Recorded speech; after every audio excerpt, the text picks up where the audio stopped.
നമസ്കാരം, മുത്തിന്റെ ചാനലിലേക്ക് ഏവർക്കും സ്വാഗതം. ഞാൻ നിൽക്കുന്നത് എവിടെയാണെന്ന് മനസ്സിലായോ? പുരാതന കേരളത്തിൽ 108 ശിവാലയ സ്തോത്രങ്ങളിൽ ഒന്നാം സ്ഥാനം അലങ്കരിക്കുന്ന ഈ ക്ഷേത്രത്തെ ശ്രീ മദർശന കൈലാസം എന്നാണ് അതിൽ പ്രതിപാദിച്ചിരിക്കുന്നത്. തൃശ്ശൂർ ജില്ലയുടെ ഏറ്റവും പ്രധാനപ്പെട്ട ഒരു ക്ഷേത്രത്തിലാണ് ഞാൻ നിൽക്കുന്നത്. തൃശ്ശൂർ ജില്ലയിൽ സ്ഥിതി ചെയ്യുന്ന ഏറ്റവും പ്രധാനപ്പെട്ട ഒരു ക്ഷേത്രമെന്ന് പറയുമ്പോൾ തന്നെ മനസ്സിലായി കാണും ഏതാണ് ആ ക്ഷേത്രം എന്നല്ലേ. നമുക്ക് കൂടുതൽ വീഡിയോയിലേക്ക് പോകാം. അപ്പോൾ മുത്തിന്റെ ചാനൽ സബ്സ്ക്രൈബ് ചെയ്യാൻ മറക്കല്ലേ, ലൈക്ക് ചെയ്യണം, ഷെയർ ചെയ്യണം. തൃശ്ശൂരിലെ ഏറ്റവും പഴയതും പ്രശസ്തവുമായ ശിവക്ഷേത്രങ്ങളിൽ ഒന്നായ ഒരു ക്ഷേത്രമാണ് വടക്കുംനാഥ ക്ഷേത്രം. കേരളത്തിൻ്റെ ആത്മീയതയും പൈതൃകവും വാസ്തുവിദ്യയും വിളിച്ചോതുന്ന ഒരു ക്ഷേത്രം കൂടിയാണ്.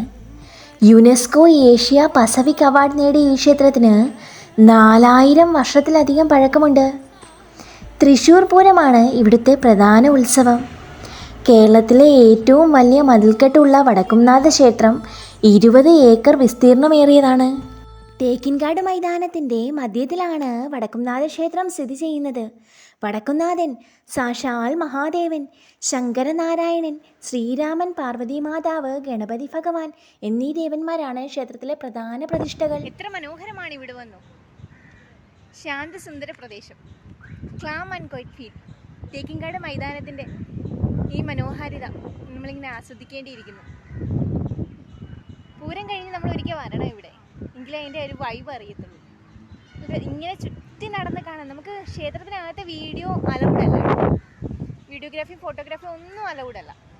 പക്ഷേ ഇത് മതി, ഈ തേക്കിൻകാട് മൈതാനം മതി. ഇങ്ങനെ ചുറ്റി നടന്ന് എത്ര വേണേലും ഫോട്ടോഷൂട്ട് ചെയ്യുന്നവർക്കും ഒക്കെ ഭയങ്കര ഫീലാണ്. അപ്പോൾ അത്രയുള്ള മുത്തിന്റെ ചാനൽ സബ്സ്ക്രൈബ് ചെയ്യുക, ലൈക്ക് ചെയ്യുക, ഷെയർ ചെയ്യുക.